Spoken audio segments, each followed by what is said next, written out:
Hello, everyone, and welcome to another episode of the Secret Origins of Mint Condition. I am one of your hosts, James, and yes, folks, it is. We are once again back in the Batcave. I guess 2026 is a big Batcave. Joe, now Batman has put on two dehumidifiers this time, I and appreciate Alfred it. has promised to get rid of all the bats in the Well, I knew I Batcave. could count on Alfred. I mean, come on. He said, "I will remove all the bats from the Batcave while we're recording."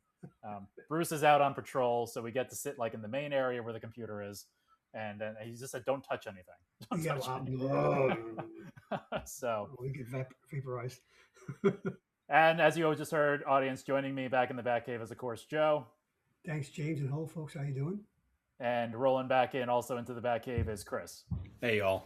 And if you've read the title for this episode, we are talking about the legendary story Batman Hush. But before we get there, we can do a little Batman either or, as we're wont to do these I love days. these. Excellent. So I don't know really how to describe this person, but I'll just put it this way: in your corner, on a night of crime fighting, Alfred or Jim Gordon. Ooh, well, if I get wounded, I want Alfred. But if I'm in a brawl in a dark alleyway, I want Jim Gordon because it's like having Mr. Wolf at your back. So I guess Jim Gordon. Yeah. Jim Gordon. Chris? Always Alfred. Always And, Alfred. and admittedly, some of this also comes from Batman the Animated Series, where it turns out that Alfred is a spy, right? Like he was a spy in the war. He's fully capable. All that's Alfred every time. Yeah. Okay. I came up with this, and I don't know if I have a good answer. It's okay. I They're like both great choices. I mean, I don't know. I'm leaning towards Jim Gordon. I think I'm going to lean towards Jim.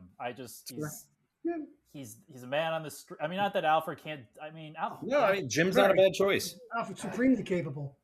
I just, I like them both, but I like Jim Gordon. He's just like such a, like, again, if you're on the streets and combat or fighting a bad guy, like, I'd want Jim. I mean, not that Alfred doesn't have his training and stuff, but I mean, Jim's an ex-Marine. He's obviously proven himself well in the battlefield. He can do hand to hand. He's a good marksman. So I'm going to go Jim Gordon. Who would you want to face in a fight? Two-Face or the Joker? Wow, that's tough. I guess Two-Face, because I'll say Two-Face because I got a 50-50 chance he's going to flip that coin and walk away. Maybe. So yeah, the Joker obviously scares the hell out of me, and he should scare the hell out of everybody. So the lesser of two gigantic evils, Two-Face. Okay. Yeah, see, I don't think this is that hard. Two-Face every time. I know what I'm getting. I know what I'm getting. Periodically, depending on who's writing him, he'll have some sort of scheme where it's like, wow, that was really surprising. But more often than not, I know what I'm getting with Two-Face. I never know what I'm getting with Joker, and I just can't. And no pun intended, he's a wild card. And you know what? The other thing too is Joker is far more creative than Two-Face ever was. So Two-Face every day of the week, especially because that's it. Two-Face. Two-Face never weaponized fish. Yeah, he just he's gonna shoot at me. That's what he's gonna do. He's gonna shoot at me. That is true. Yes, he only has one. He's got one thing. He's never used like a giant mallet or shot acid out of a flower. He's never used baloney. He's never much of baloney.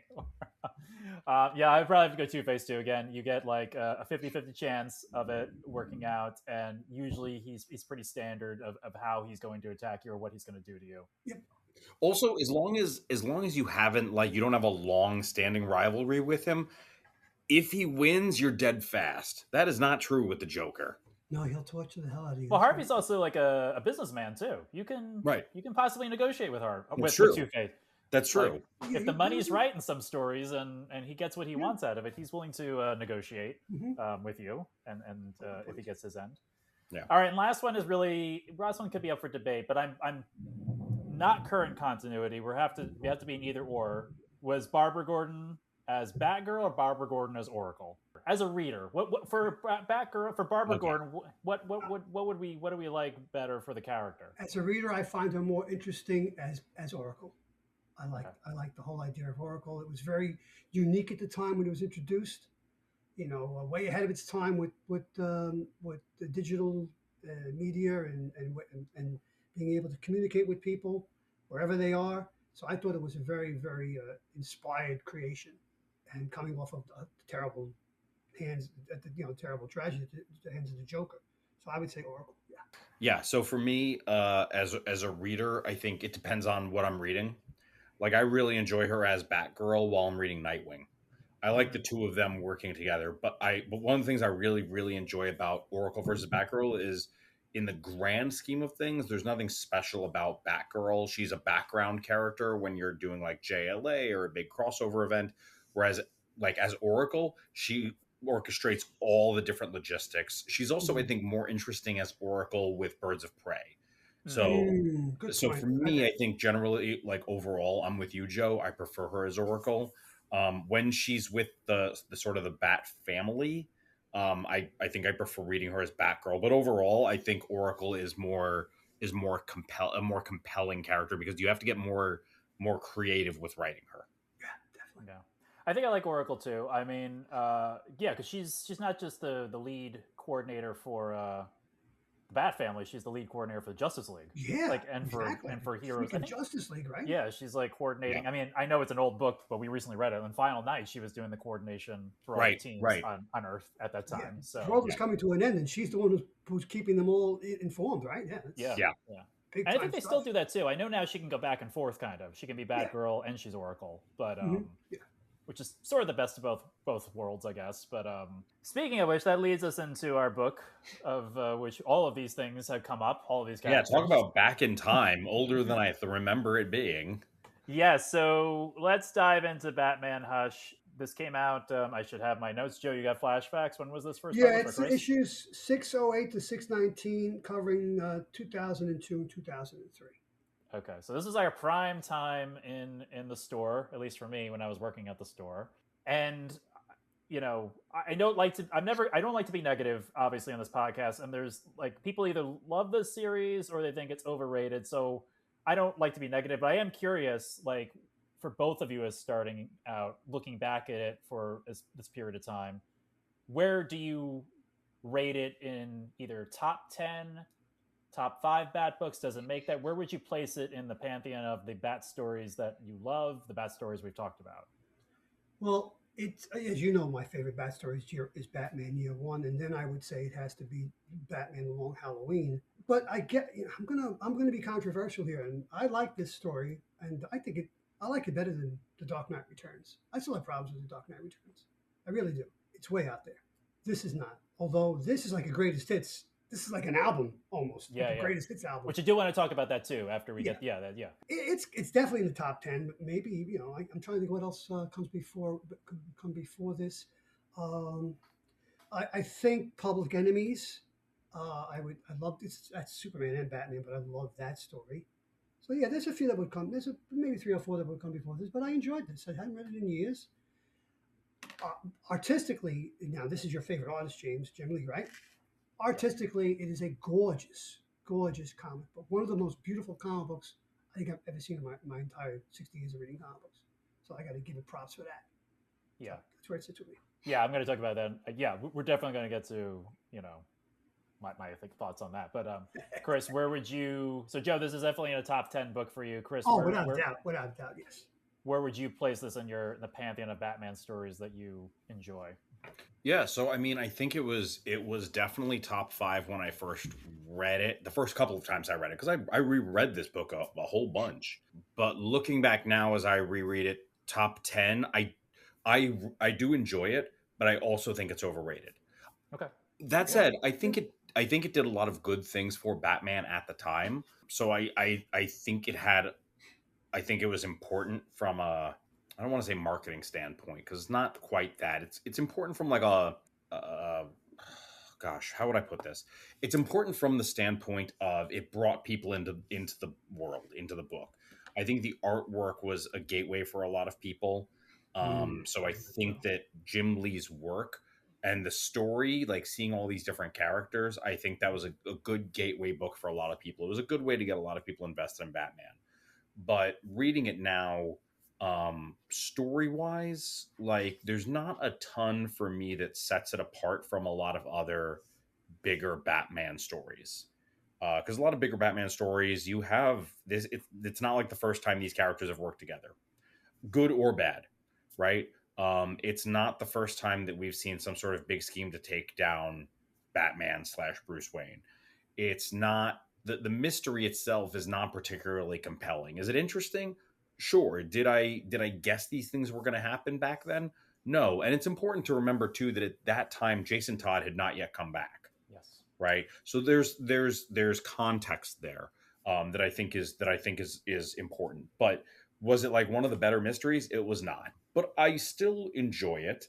The artwork does a lot for me, and then there are a number of moments that do a lot for me, because there's some stuff that, like, now that I'm older, looking back, just different experience. But I'm just like, I some of the writing feels heavy handed, very like expositional, that I'm like, okay, yeah, I didn't need to hear all that. And some of the jokes that are made too, I'm just kind of like, really, like, one of the jokes that really jumped out at me is like, wow, you're really pushing hard for a laugh. Why are you pushing hard for a laugh? It just felt like some forced writing and very heavy handed. So for me, it's still a top 10 story, because overall the arc is brilliant. No, it's not brilliant. I'm sorry, that's not true. There are moments that are brilliant. The arc overall is good. I really, really like the confrontation between him and Raish. I think that's really, really well done. I love, love, love. This to me is the best fight between Batman and Superman ever written.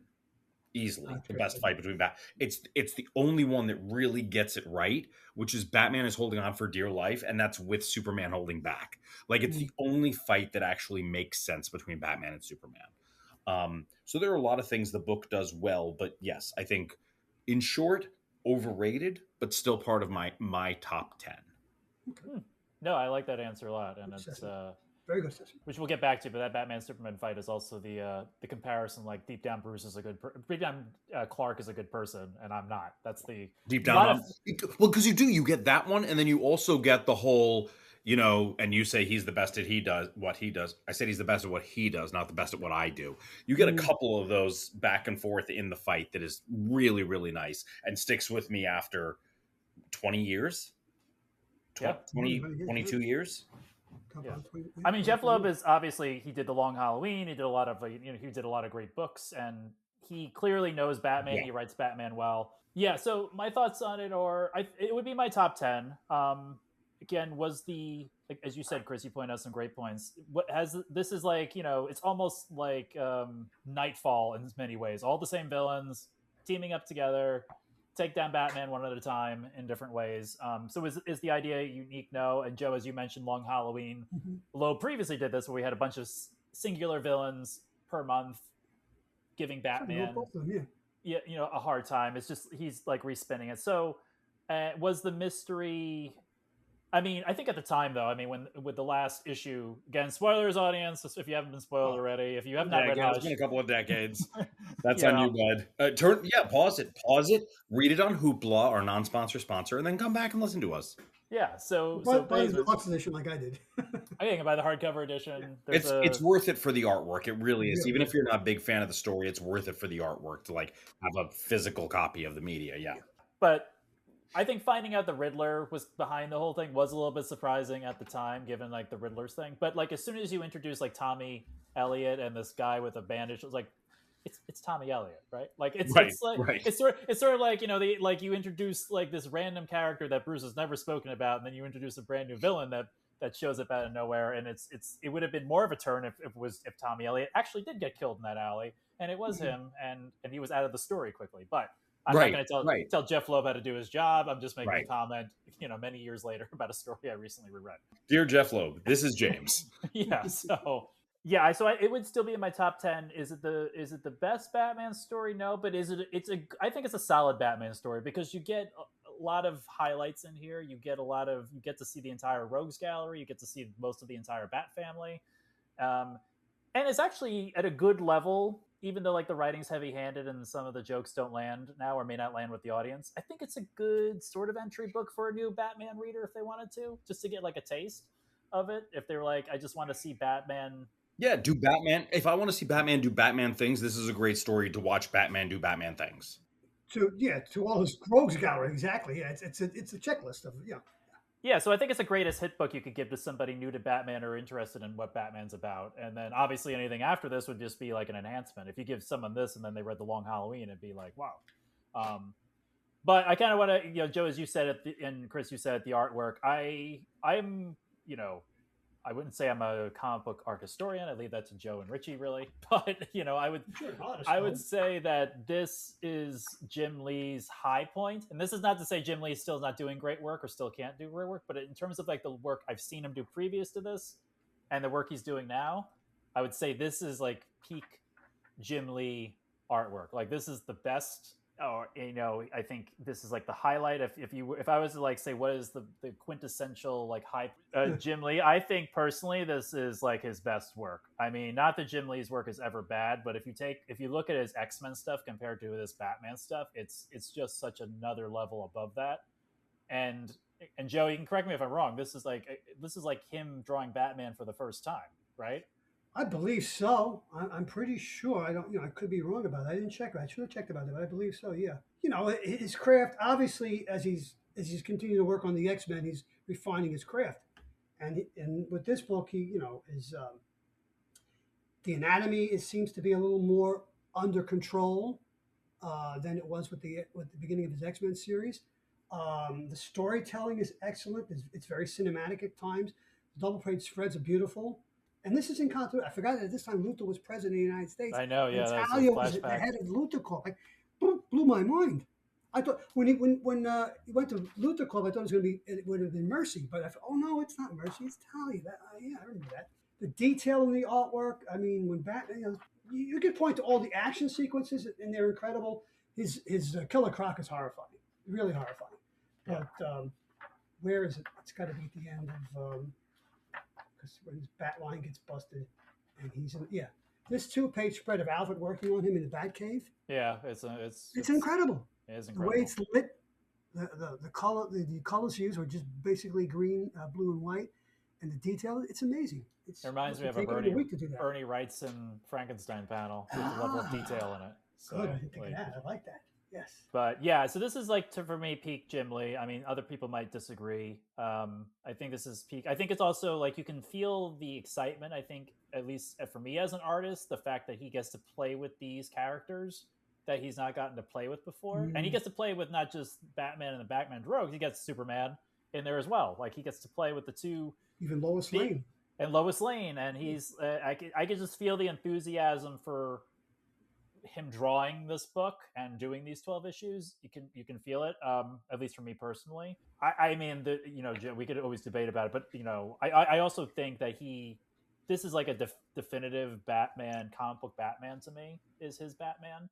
He's like taken elements of everything that people like before, and is really like, he's got elements of Frank Miller's Batman in his Batman. He's got elements of Neil Adams' Batman in there. He's even got elements of the animated Batman in there. I'm sure I'm missing another great Batman artist. Well, he does. He gets a lot of opportunity to, when you're talking about elements of different Batman.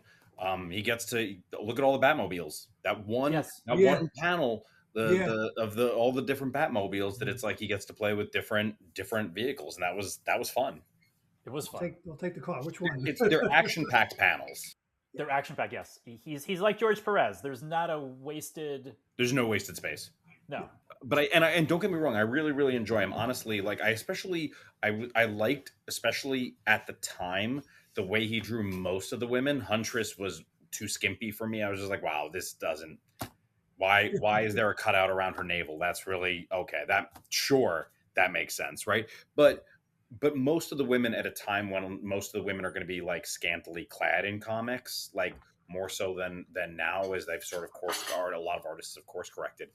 I liked the way he drew a lot of women. The one thing that it's really interesting to read and look at Tim Sale and then Jim Lee, because I love what Jim Lee does. I really do love his artwork. The one thing that I felt, I don't know, the one thing I missed, I think, was I don't see him, and James, I would love your insight on this. I don't see him use negative space a lot.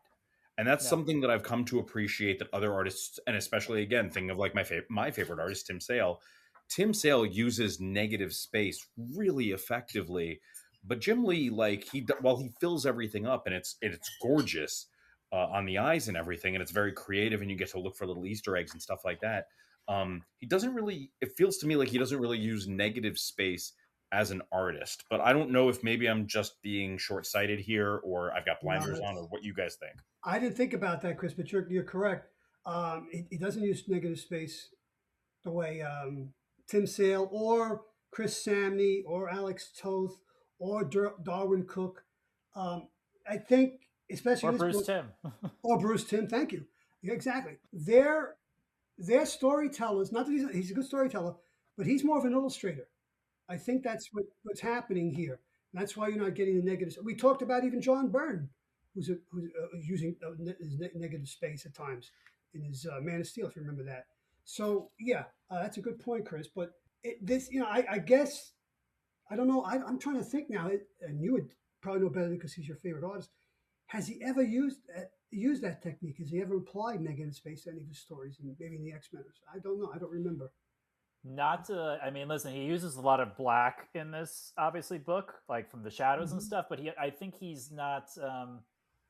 I can't speak for him, and I've not heard him speak about it. But I will say, yes, I actually said on our Batman and Robin Year One podcast that I actually, as I love Jim Lee, he's always going to be one of my favorite artists. But as I get older, I do appreciate those more minimalist / negative space guys more. David Mazzucchelli in Batman Year One. Yeah, right. Yeah, just because I don't know, it's just there is a certain level. I think I don't know, this is not going to come out right. I was going to say there's a certain level of skill of using negative space to create space, but that's just a different technique than what Jim Lee is doing. I equate the two. Like Jim Lee is like, I mean, this is very cinematic. I mean, it's written by Jeff Loeb very cinematically. Yes, absolutely, and it's done beautifully that way. Absolutely. And I feel like Jim Lee's set is really has a lot of lighting on his set. Like you see. Yeah, that's a good point. Yeah, yeah, which I appreciate too. I like that I can see everything he's doing. This is literally in your face. Right, yeah, and that's like a right? Yeah. You know, the DP has lit all of the light on that shot with where he's like, and in a Tim Sale piece, like Tim's like more of like the sort of gritty independent. Like I don't need as much light, you know. Or it's with a filter, you know. It's like he's using the negative space if we're like to use like camera terms. Neither one's good nor bad, but it's a different approach to the character. Yeah. But what Jim Lee, I think, has to do, if you're not going to use negative space, and I think Jim Lee is one of the people who does it really well, is you have to have really that depth and perspective down. If you're going to show the entire foreground, middle ground, and background without making it negative space, then you better have your perspectives right, because there's no way to like cheat that. And like, you better fill up that background with detail also. Yeah, that has to be in scale with everyone who's in the foreground and middle ground. Exactly, yeah. Like the entire sequence in the opera house is amazing. It's amazing. Yeah. I'm in awe of like, you know, as you know, I'm an artist, but I'm in like I have not achieved this level of skill, but he's also given interviews like where when he was like trying to be a comic artist, he would just spend his entire day, which they do, just drawing all the time, you know. I think he said like he used to run on a track for exercise, and all he would be thinking was Miller, burn, Miller, burn. Miller. Well, two guys to emulate, right? Two great guys to emulate. Yeah. You know, I think, you know, just to kind of go back for comics, like you were saying, Chris, like was this like good? Obviously, it was good for sales, but they made it. I think I don't know, Joe, but you probably like. I'm sure this did very well. I think at its time when this came out, there was a lot of excitement. Jim Lee doing Batman. Jeff Loeb doing another Batman story, I'm sure was exciting. I wish we had Richie here to tell us how well this sold. Yeah, that's true. I don't know, like, yeah. I mean, I think it sold really well. I mean, Chris, you were reading this in real. You were reading this in real time, right? Yeah, you got. Oh yeah, I was totally reading this in real time. The first books we've done together, we've all read in real time, right? Yeah. Yeah, actually, yeah. This is a lot of the stuff you guys weren't born when I was reading it. Yeah, or this is like the first book of what the Chris and I's like real, or Chris especially, his comic book age of like when it was like. Would you say, Chris, this is like this is why we're here to get off track. Would you say this is the first big time Batman story from your time of solidly reading comics, or did something Batman? Yeah, I mean, it would have to be.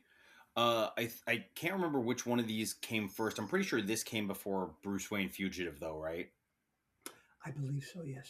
I'm pretty sure this came before Bruce Wayne Fugitive, and for me, most of Bruce Wayne Fugitive doesn't hold up. You know, like, you know, if you're talking about big Batman stories like that I got to experience in real time, then it was either this or Bruce Wayne Fugitive, right? But Bruce Wayne Murderer, Batman Fugitive, whichever one it was. Yeah, something like that, yeah. Something like that. But this is the one that holds up, that I go back and I reread, right? This is the one that I think that still holds water.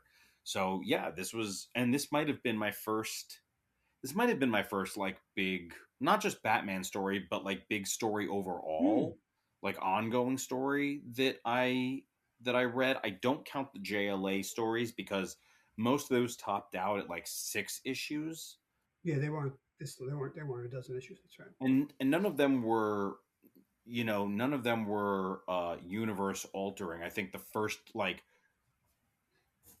well, I don't know. I think to answer your question, the answer is yes, but it's now got my wheels spinning on something else. So for right now, the answer is yes. Okay. And this book, these 12 issues take place within the chronological, numbering of the series, right? We talked about how that was the case with Batman Year One, the 4 issues. It was, and throughout this book, it's in continuity. Oh, there were a couple of statuettes that I bought while I was working at mint condition, and the pretty iconic Batman pose on the gargoyle. There's a little Catwoman whip down on the ground there. Yeah. You can see. I don't know if you can. But that iconic Batman pose, I think my only regret about getting this Batman statue is I didn't get the Superman statue as well. Yeah. Okay. So looking back now, it's like that's one I would have liked to have had, because I bought a lot of statuettes. I still have all of them, but not all of them are up. But this is one that is up, albeit a bit dusty. Yes. Yeah. Great audience for you guys, for audience at home who can't see. If I'm sure you've read Hush if you're listening to this podcast, but in case you haven't, the iconic pose is the alternate #1 cover that Jim Lee drew. That's become an iconic pose for Batman and Superman since he drew it, of Batman with his leg up on the statue looking over, and then Superman doing the same thing in Man for Tomorrow. So that's a beautiful statue. You guys have seen it before. I'm not going to run to get off the shelf, but I have the McFarlane Hush Batman. That's my favorite Batman figure, I think, of all time, which is that same statue, but it's done by McFarlane. Yes. Yeah. That was really, really nice. Yeah. It's also, Chris, you weren't here for it. Was when we did Batman and Robin Year One. My either or for Richie and Joe was, do you prefer Batman in the black and gray or the blue and gray? And I prefer black and gray, but I love, in this book and Hush, I love the blue and gray color. It works. It works really, really well. This is like my favorite blue and gray. If Batman's going to be in blue and gray, this is what I want to see. Yeah. Yeah. It just really works for the story. Yeah. Well, actually, Joe, I want to ask you, I don't think when this book came out, and I know we were there, but memory is what memory is. Yeah. My case, memory is what memory was. All right. Well, having read so much Batman, when this came out, were you excited, or are you like, okay, it's Batman, it's another issue of Batman? No, I was very excited. I was excited that Jim Lee was going to be working at DC and doing, one of the main characters, the main character. And so I was very excited about it. And I look forward to each issue coming out each month. I could see this book driving people to the comic book store, because it's Jim Lee and it's Batman. Come on, duh. Don't mess it up, because this is like you can't mess this up, and he didn't, and Jeff Loeb didn't. So yes, enjoyed it very much. Look forward to each issue. As I'm reading it this morning, I'm not remembering all of it, and it's like he does kick the can down the road with the mystery a lot. Could it have been shorter? Maybe 10 issues or maybe 8. Right. Possibly, I think so. Like you said before, it's Tommy Elliott, right? Yeah. I do like the motivation. I forgot that Elliott wasn't angry with Bruce because his father, Thomas, didn't save his parents. Father. He saved his mother, and he was sitting on the inheritance, and he wanted both of them, because he's the one who wrecked the brakes on the car, the kid. He wanted both his parents to die in that, and that's a pretty twisted. It is, but it now looking and at the time that I read it, I was like, wow, that is not a motivation I saw coming. What a twist! Like all that. But looking back now, I'm like, that feels like the weakest of motivations, because he is now successful and rich, and his parents are dead. He's coming after Bruce now? Like, why is this happening now? Well, So that's why I say, like, yeah, that for me was actually, I thought the stronger part of the story is like how he got in Bruce's head in the first place and how he made his entrance and all that. Like, that to me was all like strong and interesting this time around as I was rereading it this past week, right? Which, by the way, I'm really glad that we're doing this episode because it really encouraged me to read some other like contemporary stories. So I've started rereading Quiver and stuff like that. But yeah, I did I thought it was like, oh, that is a wild and twisted twist for a motivation when I read it then. But when I read it now, I was like, and I had remembered that. I had remembered that, but in the context of reading it, I was like, why are you here, clown? Like, it just felt very, very weak to me reading it now, as far as like motivation goes, especially for him to come like out of the past. well, it's a juxtaposition to what happened to Bruce's parents in the alleyway, right? Well, yeah, of course, And absolutely. also it took Bruce a long time to become the Batman. So it took Tommy Elliot a long time to become Hush because he had to go to medical school and other things. He had to acquire, not only did he acquire the fortune, he obviously had to make the fortune work for him. So yeah, I would think that now I would imagine this particular motivation has been used probably a lot of times in probably TV and movies also. But it struck me that wasn't an adult who was trying to off his aging parents. It was a kid, and that's pretty sick. So Well, see, and I think the thing too for me is that I have almost a direct comparison with with Heartless in Nightwing. Oh yeah, yeah. Where like okay. when his Nightwing, spoiler alert for anybody who doesn't Yeah, know. well, then, But when you're talking about Heartless and how he is, and not that he tries to do it, but his parents die, and then he's left alone with the butler, and he's grateful for that. Like that twist to me makes more. It just made more sense than the Tommy Elliott thing. Yeah, yeah. I mean, listen, if it, I guess my thing is if it works for you, that's good, you know. And I think it probably worked for more people than it didn't work for. I think so. And Yeah. I also think that the good points. This is me also being. I feel like this is me being nitpicky with a book that I've kept after all these years, which is saying something. Yeah, I mean, you still read it and have Yeah, gone back to it. and enjoy it. I didn't. It's not like I read it and I was like, okay, like I had forgotten that, like I like this part and that part, but like I didn't. No, I enjoyed rereading it. So like this is also just me being kind of nitpicky. Yeah, but I think we can. I mean, we love this book. We've said we love this book, so we're just being a little nitpicky. I mean, also the way Loeb writes this and the way Jim Lee does it is each one of these issues is a meal, sort of. It's got like, I wouldn't say a full story, but it's focused around a character, Yeah. a specific character. You only see these villains for that one issue, or you only see these characters for one issue. Like there's only one Nightwing issue, there's only one Tim Drake issue. It's very episodic in that way, It's despite the episodic and ongoing serialized at thread. the same time. Yeah. Yeah, so Which there's is the there's way very comics little should be written. crossover. Like there's only one Harley and issue, one Which Joker, you know. which I would note, and I don't, and I'm actually, you guys can speak to this better than I can. Is this something that is this something I don't want to say innovative or totally new, but it how common was this approach? And the reason I ask that is because I've seen it emulated a lot since. So like I think about like the video game like Batman Arkham Knight, where like these storylines are going on simultaneously, but like if you're on a mission to track down like the arms smuggling, then you're meeting up with Nightwing, but you do not see Nightwing when you're also doing something. So like the different you're it's even though there's crossover and you revisit certain missions, you don't have crossovers of character like non-Batman characters for the most part. So I feel like that sort of episodic um feel to one shots for all these other characters weaving in and out of the plot through line. I mean, was that something that was more common then? Is it more common now? Is like, how new was it to you guys when you guys read it? Well, because I'm trying to think back to Long Halloween. That was what 99, a few years before this. Oh, I should have. I didn't do my homework. I I must. I have to. It was 96 to 97. Okay, so that all right. So So yeah, no, I mean, it, but that was, but again, also Jeff Loeb. So that's why I'm kind of yeah, curious. Like, was it Jeff Loeb doing this? I think it was on purpose. I think he wanted to do a long form story, what we call today uh, serialized, right?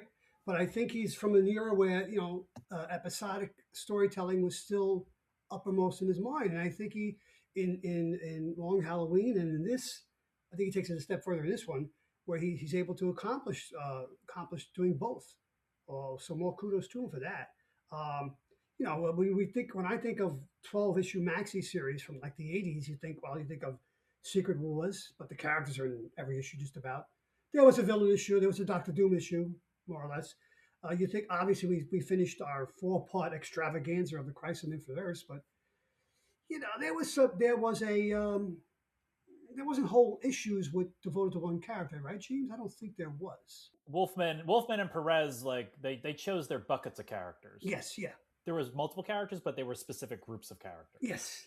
So this, well, I don't think this is new for its time. I think it's one of the few types of stories like this, and I think I think that's one of the reasons why it works so well. Yeah, it doesn't feel bloated for the most part. Not at all. No. No, it doesn't feel. It moves at a frenetic pace, also. Yeah, it's a fast book. I mean, Fast read. It is. Yeah, I mean, to be perfectly honest, I read issue 12 right before I hopped in with you guys because I've been so busy. I read 5 issues yesterday and 7 today. Well, I guess like looking back at this, because we're going all over the place with it. But what was your? I mean, we kind of already talked about Batman, Superman, which we can definitely revisit. But what was your highlight issue? I like the entire opera. What issue is that? Is that 4? Issue 4? That's the. You think I would like the Superman one because I'm a big Superman guy, right? But I found the Harley Quinn opera issue to be hysterical. Here we go. I found it. Let's see what it's. Third page, and it tells us where we are. What issue, right? Chapter 6, the opera. This is the Harley Quinn I like. I like the look of Harley Quinn, and I just thought this was so cool. And I also like Leslie Tompkins. Tompkins was in this. Oh, that's right. They got everybody. Oh yeah, no, he did his homework, Mr. Loebs. And the fight between Selena and Harley Quinn, I think it's hysterical at times. The little banter back and forth. So that was my favorite. Chapter 6 was my favorite chapter in the entire. Chris, do you have a favorite? Oh yeah, it's the Batman Superman fight. It's not even close. I like a lot of the things that we see. I miss Mr. Freeze. Yeah. Oh, that's right. Mr. Freeze wasn't in this. No, he wasn't. And there's not a reason for him to be, right? Like there's not a reason for him to be in this, but yeah. I miss him because I always enjoyed him. But no, I think, for me, the issue that I will always go back to, I don't even need to reread the whole story. It's the Batman Superman showdown, because I think it's just the best fight written between the two of them. I think it's the most quote unquote realistic in this world where, like, because a lot of times, it's like, yes, Batman is prepared. He's also hanging on by the skin of his teeth, and that's because Superman is letting him, right? But we get to see some of that detective skill. And the things that Batman does, there are times where, like, he's very Holmesian, and that he's like, well, I planned for this. And it's like, you could not have planned for this. Like, a lot of times we see that kind of, like, you're not doing detective work. You're a precog. You're a mind reader. Like, you can tell the future. Like, that's what we see a lot of times. I thought that the ways that he fights Clark make a lot of sense. Like, every single one of them makes sense to me, right? Which is, he has all these tools. He has the ring with him. He knows he's coming to Metropolis. So it makes sense that he's prepared to deal with Superman just in case. He's got the ring with him. He would have the hypersonics for a lot of people.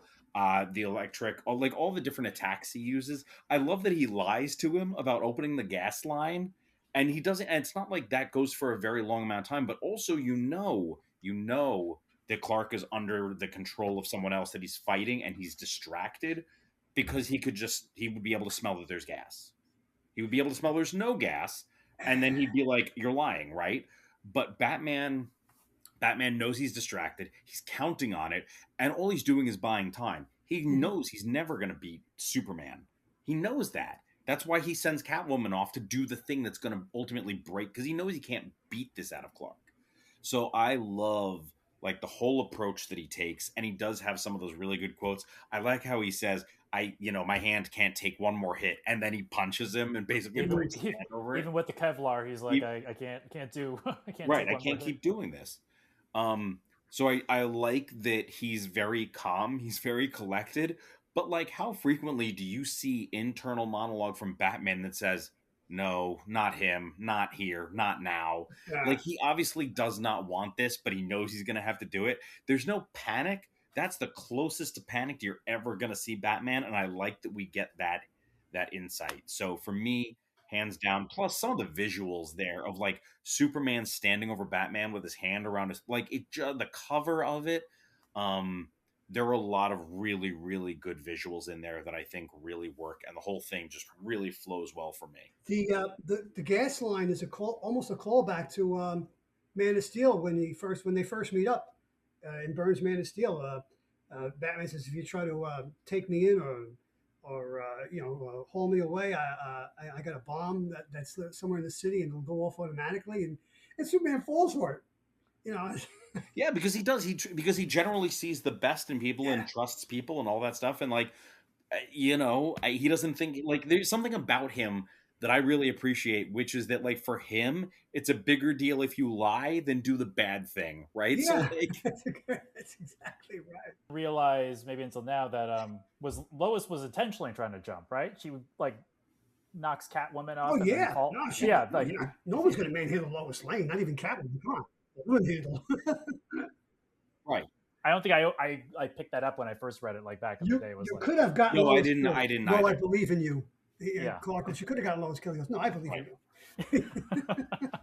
He's so perfunctory. And it's kind of like the save from Superman the movie in a different way. Like she's falling from a building and he's going up to save her. So Lois falls a lot.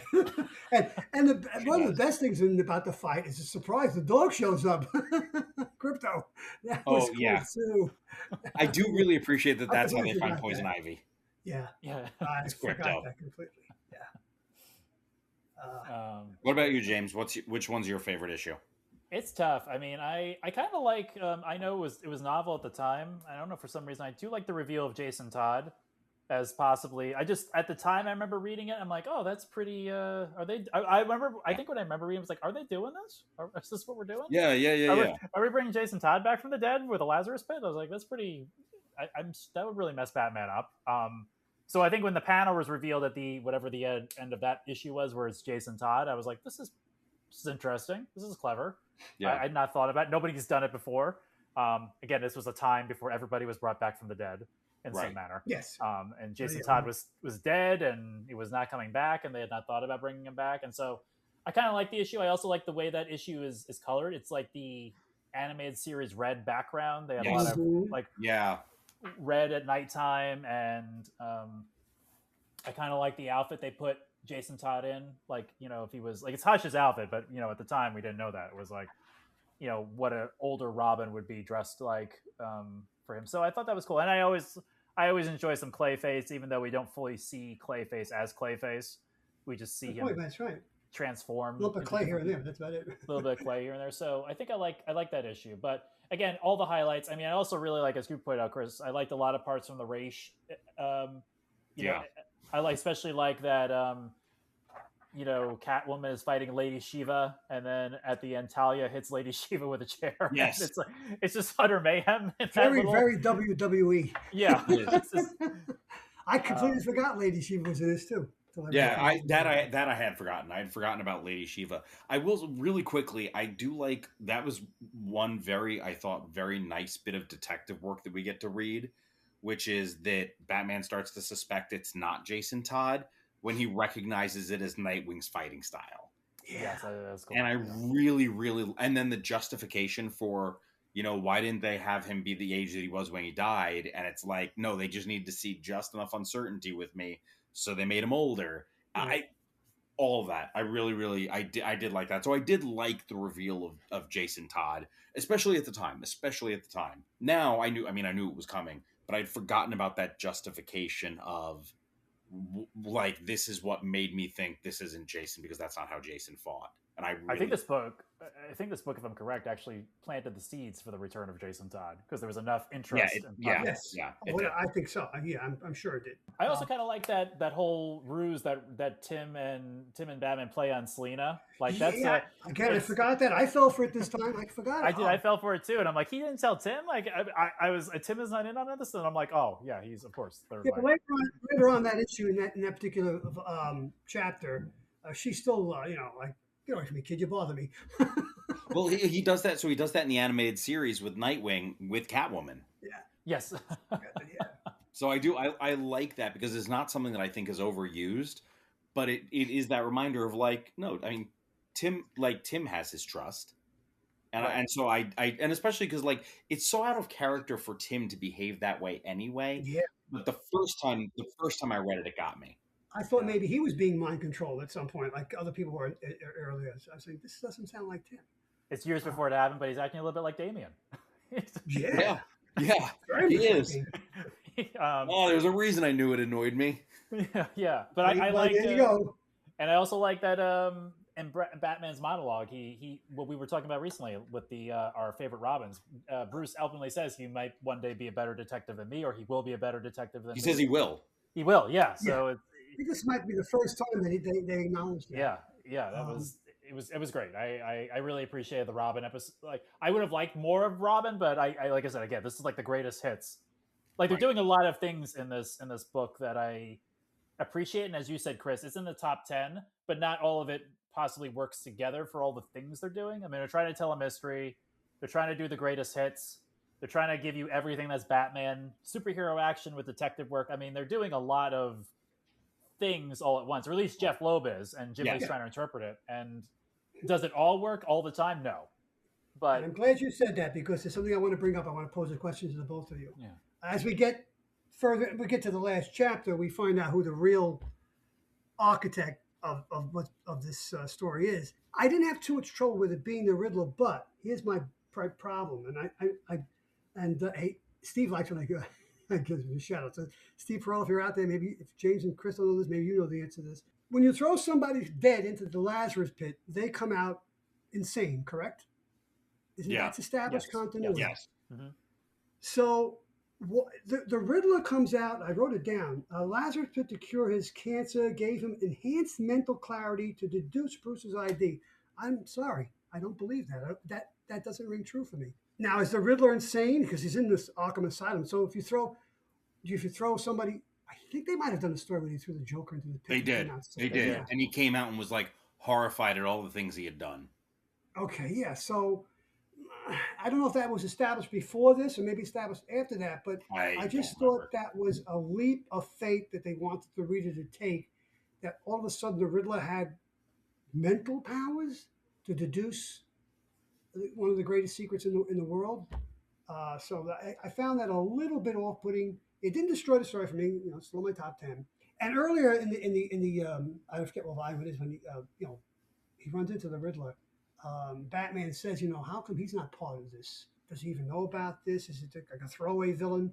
So I think they did that. It's like a red herring to throw you off the. Or not a red herring. What's the other expression? Well, that red herring is good. Yeah, I guess so. Yeah, to throw you off the scent, so to speak. Yeah.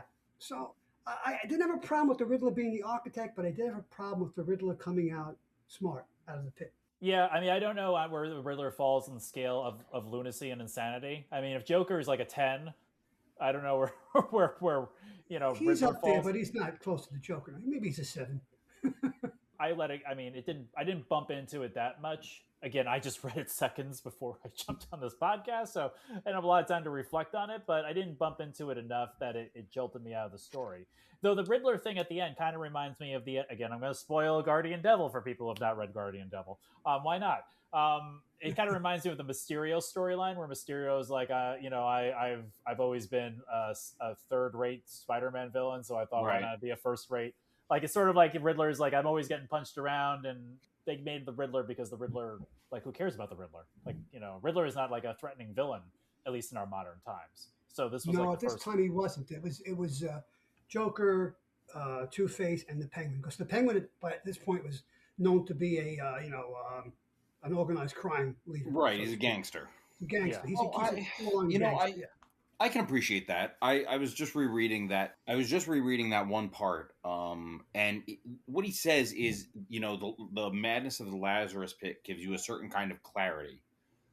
I don't view it as enhanced mental powers. I view it as a unique reaction to the pit.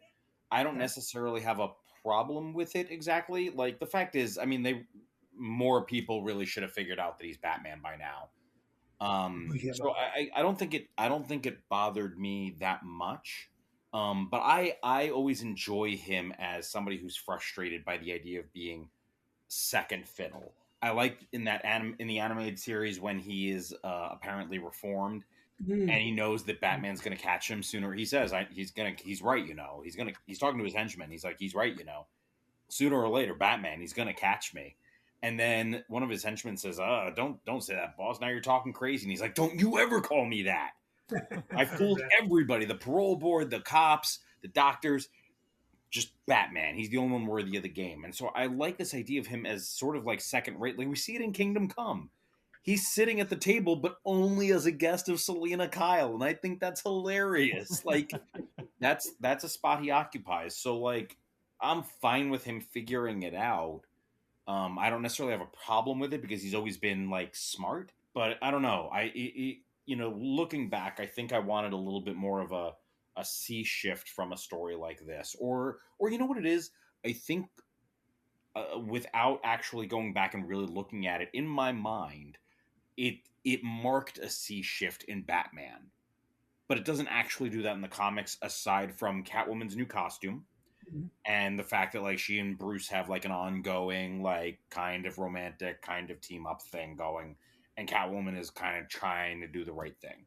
But other than that, this book really doesn't mark a sea shift in anything with regards to Batman. No, it doesn't. And this isn't the first time that Bruce and Selena are together. Right. Pre-Crisis, there was a storyline running in the Batman book. I could be wrong. I think it was written by Marv Wolfman, where they're working together. She knows he's Bruce Wayne, and so they that went on for about a year in the book, and then of course Crisis came and everything got reshuffled. But there is a line though that Riddler, he knows Bruce's identity, correct? And and is he going to blather it to the world? And he goes, well, riddles are your compunction, your addiction, and a riddle that everyone knows the answer to is worthless. And I thought that was kind of cool. I do like that response. I like that. I like that response a lot. Yeah. I also like that it's not enough that it's not.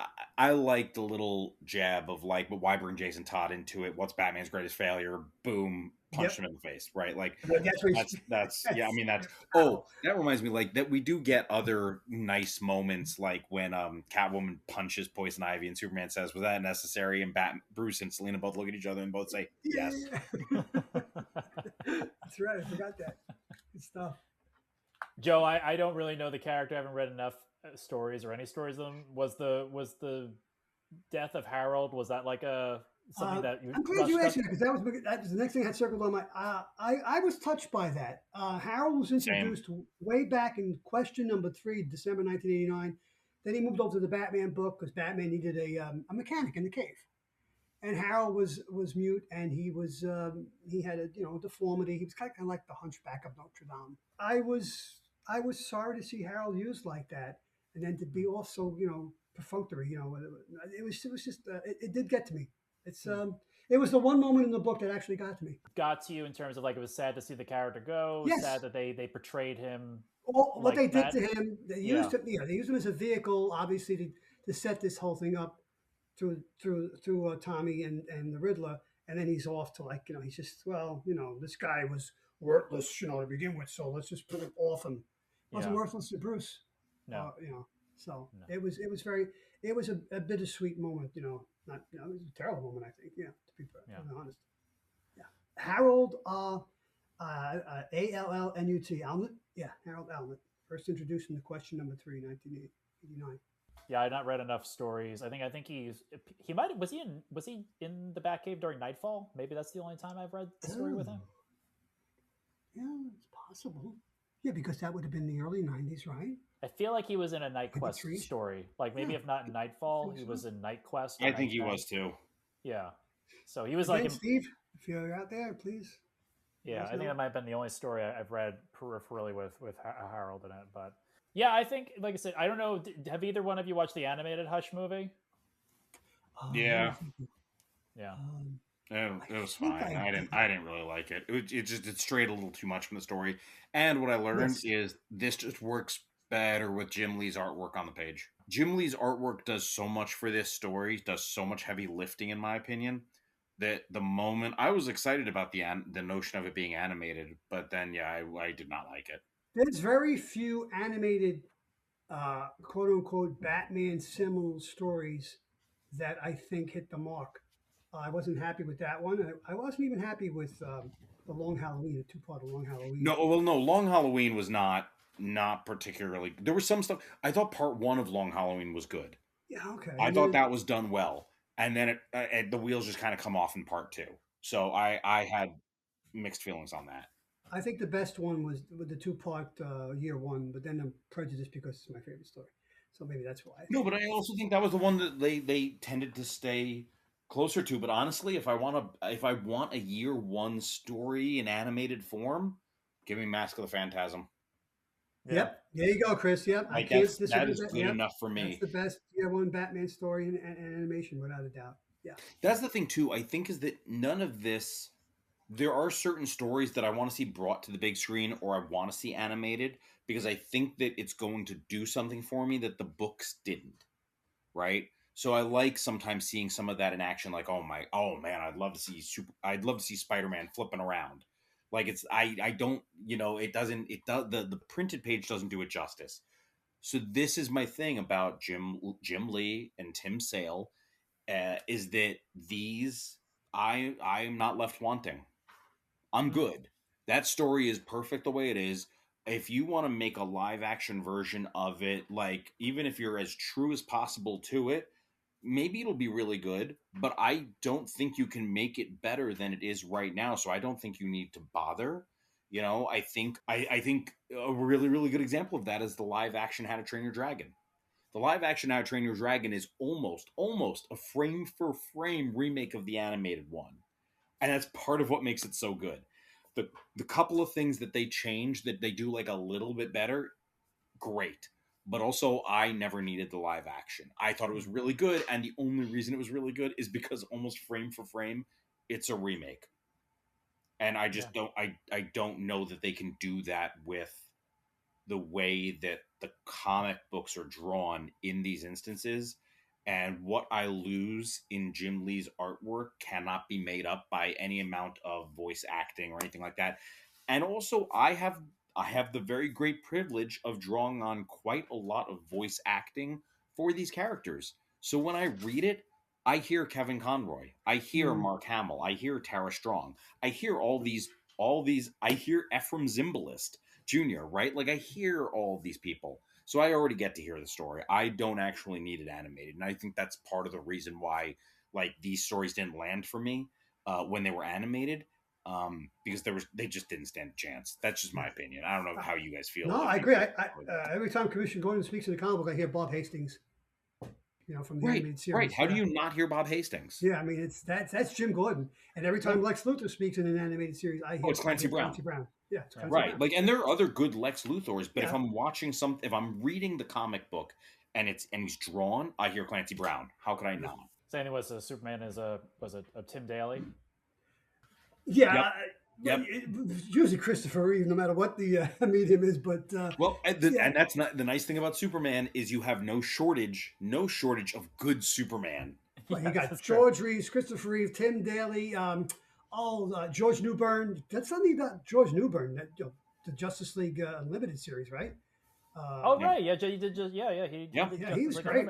Yeah, so yeah. That's always like the mark of like if I can put Kevin Conroy's voice of the Batman I'm reading, then Batman is written well. There's times when I'm Yes. reading some Yeah. Batman stories, I'm like, I don't know if Kevin Conroy. That's good. I like that. Yeah, I wouldn't know if Kevin Conroy would be speaking these lines as Batman. Right. Right. The story has to be good to evoke his voice in your head because, as you've often said, and I think we all agree that Batman the animated series may still be the best Batman of any medium since the creation of the character. Is the best version, like I said, this book is like, if you want to give someone unfiltered Batman, this is Batman. Animated series, and again, I guess you could, certain episodes, it's the greatest hits. I mean, some episodes, I've been rewatching it slowly over time recently, and some of the episodes are a little slow, and they have characters or stories that are not like highlights, but every episode's good. I mean, is every episode as good as certain episodes? No, but like, that's television in general, if you get right. But no episode is boring, and no episode is not beautiful to look at. Like, no, and you have lines from every episode that you can quote.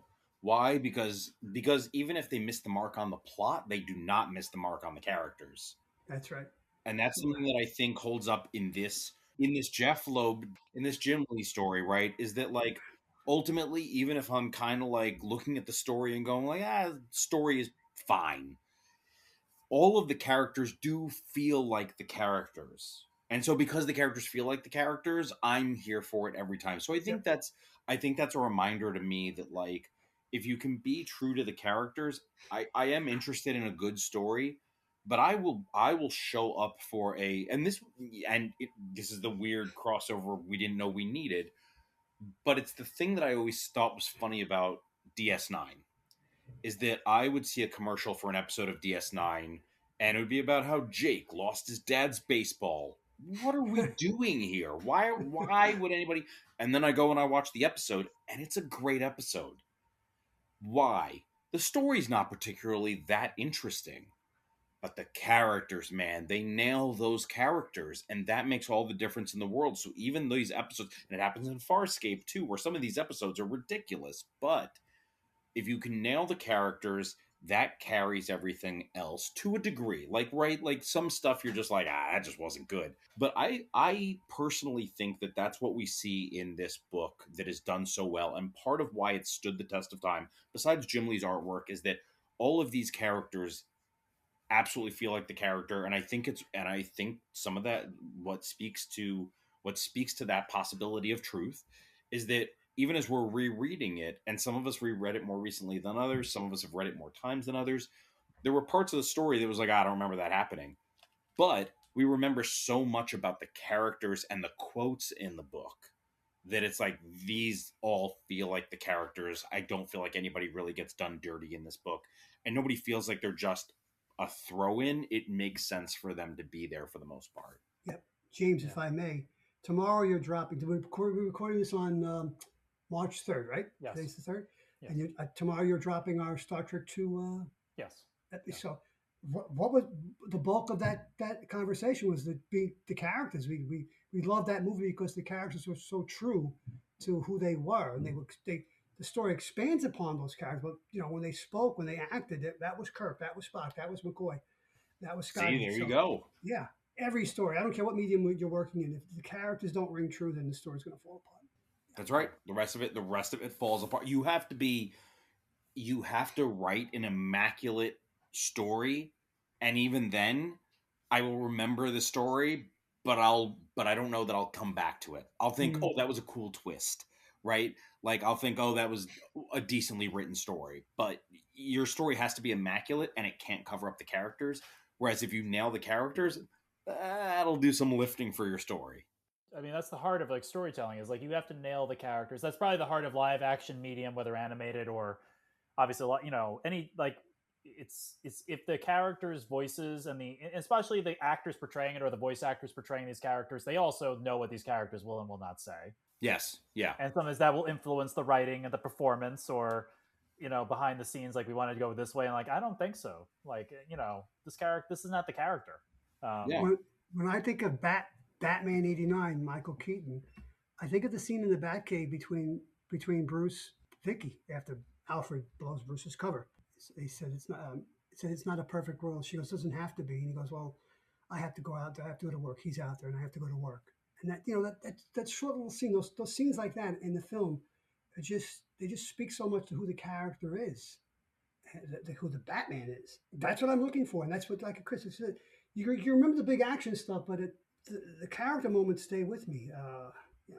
The great rescue in Superman the movie. It's when Lois is in the helicopter crashing down under the street, and there's that one moment. I've got you, miss. Who's got you? Got me. Who's got you? That's one of my favorite lines in film history, along with "Leave the gun, take the cannolis." But those are the moments that when I watch The Godfather, I stop and just to hear those lines, I go back and I just man. I was just thinking like and Joe, you can correct me if I'm wrong as we like bring the Batwing in for a landing soon, but Batman, like the stories that we go to about Batman, it all like started in like the 80s.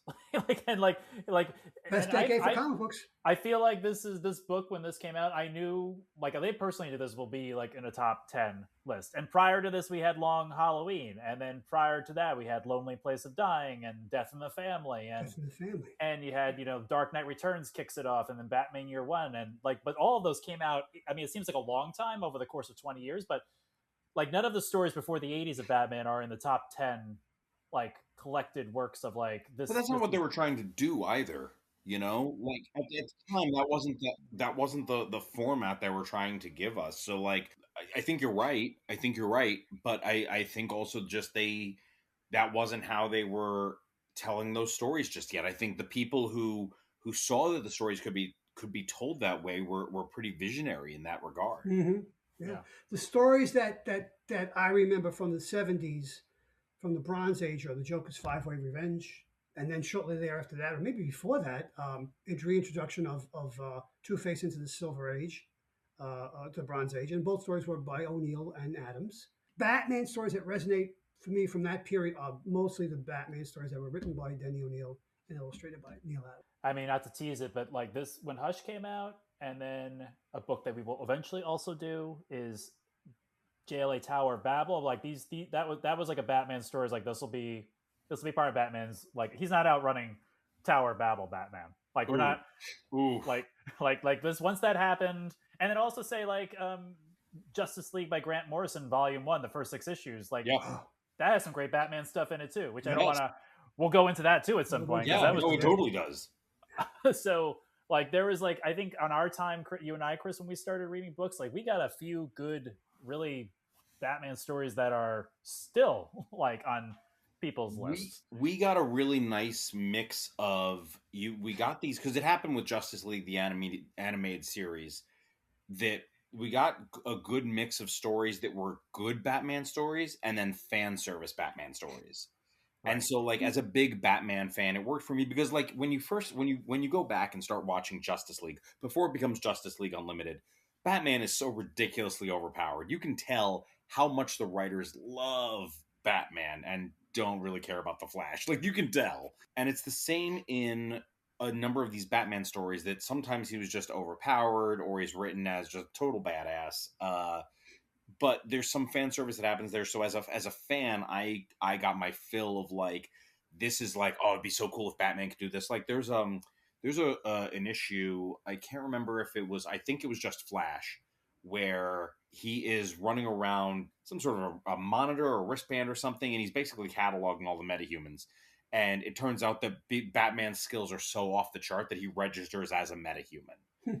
And like, wow. Is there more fan service than that? It's nonsense. He doesn't have a metahuman gene. No.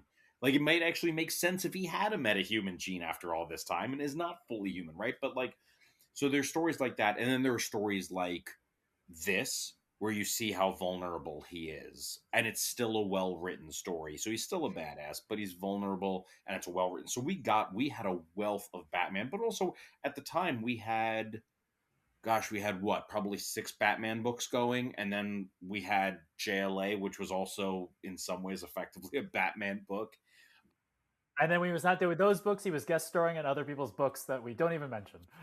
Right, he was. And and so we had a lot. It was a really, really good time to be a Batman fan, because even the stories that weren't necessarily good were entertaining if you were already a Batman fan. But I think if you weren't a Batman fan, you could identify that it's like, this guy really, really likes writing Batman, which, good for you, but it's not a very good story. Like, I don't know. To your point, again, audience teasing something that's coming up. You're reading Quiver. One of the best issues in that is the Batman issue in Quiver.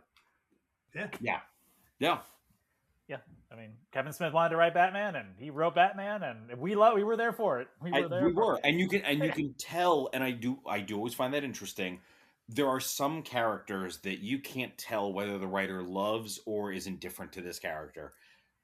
But oh man, you can always tell when someone loves Batman. You can, whether he's a guest in a thing or he is the thing himself. Like, you can always tell when a writer loves Batman. Yeah, that was Denny O'Neil back in the day. Trust me, guys. Even the stories that weren't illustrated by Neil Adams, maybe illustrated by Bob Brown or Irv Novick or Jim Aparo, Denny O'Neil. And Denny O'Neil was the editor of Batman for a long time, when he came back to DC Comics. So, yes, he had a true passion. And, I've said this before, I'll say it again. O'Neil and Adams saved the Batman in the late 60s because... Right. book was dying. It was just... It had a little bump when the TV show was popular, and then after that, thank God they were there to save this great character. Yeah, and then led us to Hush at some point in his journey. So Long Halloween, year 1. Yeah, Hush. Well, listening audience, I think we got your fill of Hush, I hope, and other stuff. Yeah, I will say all of the books that we've just mentioned, we will be doing podcasts on. They're in the queue. They're all books we will be returning to because, going back to these stories, we have a problem. yeah, big problem.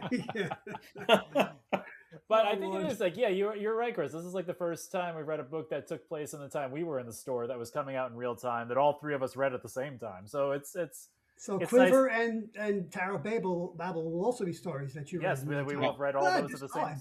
Look forward to it. Yes, good. I mean, you've spoken about many times, Joe. We should probably do at some point Batman, Superman, Public Enemies too. Without a doubt.